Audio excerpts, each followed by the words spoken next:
To understand the unwavering commitment to using genomics to determine what's real about race, we must focus on the most influential social research models of race that took hold at the turn of the millennium. Social scientists studying colonization, enslavement, diaspora, and democracy called for all scientists to conduct research into racial differences and the racial structures of society. They denounced racial colorblindness, the ideology that the only way to eliminate racism is to ignore race and racial differences.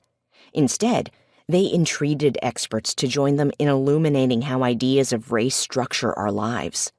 In the mid-1990s, sociologists Michael Omi and Howard Winant offered a highly influential framework for battling colorblindness when they coined the term racial formations.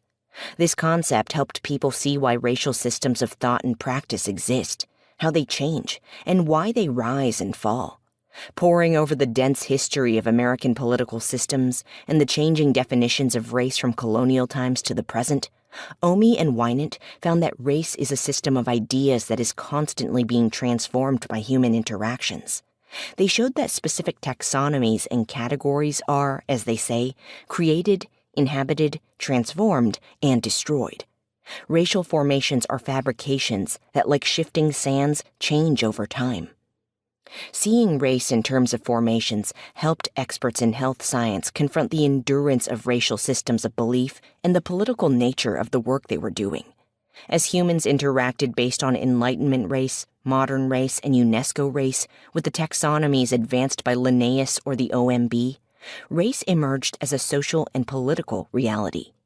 And, as Omi and Winant reminded us, in countries with a long history of enslavement, like the United States, even seemingly benign choices, like deciding which care facilities to send patients to, and mundane interactions, like how to record a patient intake, reinforced political hierarchies.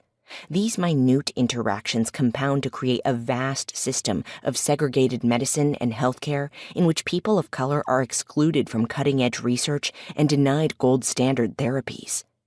As Omi and Winant examined various formations of the past, they found that long after the end of American slavery, scientists and politicians continued to act in the interest of white supremacy. The racial formations of the Jim Crow era spurred more racist social interaction and more racist policies and laws. They determined where people lived, what kinds of resources they had access to, what their dwellings and facilities provided them. In other words, the real material reality of the world. Moving on to the civil rights era, the Reagan era, and the post-Reagan era, Omi and Winant also found that, though the specifics changed, belief in the political salience of race held fast. Race has been defined as genetic, physiological, psychological, cultural, ethnic, socioeconomic, and imperial at different times in history. Yet changing from one definition to another has not diminished the power of race to condition our lives.